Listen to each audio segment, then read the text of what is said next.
Welcome to Haunting Resonance, where echoes of the forgotten become stories you'll never forget. Tonight, we uncover a tale buried in earth and in silence. A return to a village lost in time, a pit beneath an old church, and something inside it that was never meant to wake up. This is the hollow under the church. Kurinji was a forgotten village, nestled in a misty valley, its people shaped by the land and silence. At the edge stood an old church, abandoned and shunned, its steeple piercing the sky like an accusation. No one dared approach, even the birds avoided its shadow. The church was more than a ruin. It was the heart of the village's fears, a story whispered to frightened children. Every evening, its shadow crept closer, and the villagers locked their doors, hoping the darkness would pass them by. I returned to Kurinji after 15 years, drawn back by my father's death. The village felt colder, the people distant, their eyes haunted by secrets. Grief hung in the air, but so did something else, a tension, a fear that made everyone hurry home before dusk. My childhood home was filled with mourners, but their glances drifted nervously to the windows. No laughter, no comfort, just a silence that pressed in from all sides. I sensed something had changed, something broken, and its shadow touched everything. Kurinji was holding its breath, waiting for something terrible. From my father's window, the church loomed darker and more menacing than I remembered. Villagers avoided its path, taking long detours, refusing to speak of it. My aunt only whispered, "It is not a good place." I watched the church, feeling its gaze in return, a living thing, aware of me. One evening I glimpsed a tall, thin silhouette in the steeple window, motionless and watching. I blinked, and it vanished, but the image burned in my mind. The church was not empty. Something waited within. The days after the funeral blurred together, each one heavy with grief and unanswered questions. Yet, through the haze of sorrow, one memory stood out with chilling clarity, the figure I glimpsed in the church that night. It haunted my thoughts, a shadow lingering at the edge of my vision, impossible to forget. I found myself replaying the moment over and over, searching for some rational explanation, but none came. The church, once a place of comfort, now felt like a threshold to something unknown, something I was never meant to see. Desperate for answers, I sought out an old friend of my father's, a man who had known him since childhood. When I described what I'd seen, his face grew pale, and he looked away, as if afraid the shadows might overhear. He only muttered, "Some things are better left alone. Your father knew." His words were heavy with meaning, but he refused to say more, leaving me with more questions than before. Instead of easing my fears, his warning only deepened my curiosity. What secret had my father kept? What truth was so terrible that even his oldest friend dared not speak of it? I felt a strange pull, a need to uncover what lay hidden in the darkness. One night, unable to sleep, I returned to the church. The moonlight spilled through the stained glass, painting the pews in ghostly colors. And there, in the aisle, stood the figure again, clearer than before, unmoving, as if it had been waiting for me all along. My heart pounded in my chest, and I felt the air grow colder. Dread washed over me, a cold certainty that this was no trick of the light, no figment of my imagination. The figure's presence was real, and it radiated a silent menace that made my skin crawl. I wanted to run, to escape the church and never look back, but something held me in place. A stubborn need for answers, a refusal to let fear drive me away. I gripped the back of a pew, steadying myself, determined to face whatever truth the church was hiding. I knew I couldn't leave, not yet. As I looked out at the silent village beyond the church doors, I finally understood the fear that gripped its people. The empty streets, the shuttered windows, the way everyone avoided the church after dark. It all made sense now. They were all afraid of what watched from within these ancient walls. And now, I realized with a chill, it was watching me. The unseen had become seen, and there was no turning back. Curiosity became obsession, Sleep brought only nightmares of the church and its watcher. One night, unable to resist, I slipped out into the darkness, torch in hand. The village was unrecognizable, swallowed by shadows. The church seemed to pull me closer, its presence overwhelming. I found a gap in the crumbling wall and slipped inside the grounds. The silence was absolute, suffocating. I was alone, or so I hoped. The church's main doors wouldn't budge, so I found a side entrance and stepped into darkness. My torch revealed overturned pews, cobwebs, and a gaping pit in the aisle. I shone my light into the hole. No bottom, only blackness. A cold, unnatural chill radiated from it. Then I felt it, a deep, rhythmic vibration, like breathing. The pit was alive. Terror seized me as I realized this was the source of the village's fear. The church hid a living, breathing horror beneath its floor. I fled home, haunted by the memory of the breathing pit. The next evening, the figure in the steeple was closer, more defined. I had disturbed it. Now it was searching for me. Soon, villagers began to vanish. First old Manaram, then a young woman, then a boy. With each disappearance, the figure crept closer to the village. It never moved when watched, but each night it was nearer. Panic gripped Kurinji. The unspoken fear became real. The shadow was no longer a story, it was consuming us. And I knew I was next.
Was clear and urgent. If I let my sorrow consume me, the hollow would claim me as it had so many others.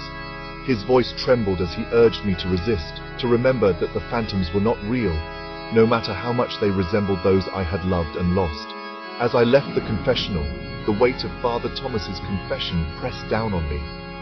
Now, for the first time, I understood the true horror that had awakened in Kurinji, a hunger that thrived on sorrow, waiting in the shadows for someone like me. That night, I heard my father's voice calling from the next room. Gentle, familiar, impossible. The sound was so achingly real that for a moment I almost believed he was alive again, that the years of silence and grief had been nothing but a bad dream. But the air was thick with unease, and the shadows seemed to press in closer, as if the house itself was holding its breath. My heart pounded in my chest, torn between longing and dread, as I strained to listen, hoping for comfort but fearing the truth. I remembered the priest's warning, his voice low and urgent in the flickering candlelight. He had told me that sometimes the things we love most are used against us, that the hollow could wear any face, speak in any voice. It was a trick, a cruel imitation meant to lure me into the dark. The memory of the priest's eyes, wide with fear, haunted me as I stood frozen, unable to move or cry out. Panic took hold as the voice crept closer, floorboards creaking beneath invisible footsteps. Each groan of the old wood sent a jolt of terror through me, and I realized I was not alone. The house, once a place of safety, had become a labyrinth of shadows and whispers. I pressed my back against the wall, every muscle tense, as the footsteps paused just outside my door.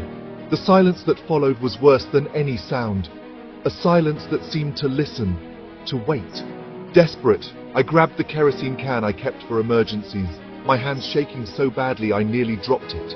I fled into the night, the cold air burning my lungs as I ran toward the old church at the edge of the village. The figure was waiting at the entrance, its outline shifting and uncertain in the moonlight, as if it was made of smoke and memory. I could feel its hunger, its need, reaching for me even as I stumbled past. I ran past it, heart hammering, and found the pit inside the church, the place the priest had warned me of. With trembling hands, I doused the pit with fuel, the sharp scent filling the air. My mind raced with plans and half-remembered rituals as I struck a match. For a moment, time seemed to stop, the world holding its breath as the match fell. Flames roared up, consuming the church in a pillar of fire. The heat was overwhelming, the sound deafening, a living thing, wild and hungry. The fire devoured the old wood, the pews, the altar, everything that had once been sacred. Through the smoke and chaos, I thought I saw the figure recoil, its form twisting in agony before it vanished into the darkness. The night was filled with the crackle of burning timber and the echo of something ancient and angry being driven back. By morning, only ruins remained. The figure was gone, and the disappearances stopped. The villagers gathered in silence, staring at the smouldering wreckage, unsure whether to mourn or give thanks. The air was heavy with loss, but also with relief, a sense that something terrible had finally been put to rest. For the first time in months, the village was quiet. No more voices in the night, no more missing children, only the slow return of hope. A fragile peace returned to Kurinji. The mist that clung to the fields in the morning seemed softer, less threatening. People began to venture out again, tending to their gardens and repairing their homes. Yet, beneath the surface, a current of fear remained, an unspoken understanding that the darkness had not been vanquished, only driven away. Life resumed, but the memory of what had happened lingered in every shadow. I left for the city, believing the nightmare was over. I packed my few belongings and boarded the early train, watching the village fade into the distance. The city was loud and bright, full of people and noise, and for a while I let myself believe I was safe. I tried to forget the fire, the voice, the thing that had worn my father's face, but some memories are too deep to bury, and some fears follow you no matter how far you run. But some things, once awakened, do not sleep. I began to notice small things, a shadow that lingered too long in the corner of my eye, a chill that crept through my apartment at night. I told myself it was just nerves, the residue of old nightmares, but deep down I knew the truth. The hollow was patient, it could wait, and it could follow. One night in my apartment I heard it, a slow, deep inhale, and a long, slow exhale. The sound was unmistakable, the same rhythm I had heard in the village, the same breath that had haunted my dreams. My blood ran cold as I realized I was not alone. The city lights outside offered no comfort, and the walls of my apartment felt as thin as paper. The hollow was not bound to a place. It was not a spirit of the land or a ghost tied to a single house. It was something older, something that fed on fear and longing, something that could slip through cracks and follow wherever it was called. I understood then that I had not escaped. I had only brought it with me, a shadow stitched to my heels. It was bound to hunger, and it had followed me. Even in the heart of the city, surrounded by millions, I was not safe. The fire and the echo had changed me, and now I could only wait and hope that I would be strong enough to face what came next. If this story made your skin crawl, then you're one of us now. Don't forget to like, share, and subscribe to Haunting Resonance, where the strange, the cursed, and the unspeakable are just the beginning. More stories are coming, more shadows to walk through, more doors better left unopened. Until next time, sleep with one eye open, because the hollow is never far. This is Haunting Resonance. Haunting Resonance, where every shadow tells a story. Subscribe for more true horror stories, and don't forget to like, comment, and share if you dare. Follow us on social media for updates. Until next time, let the darkness guide you.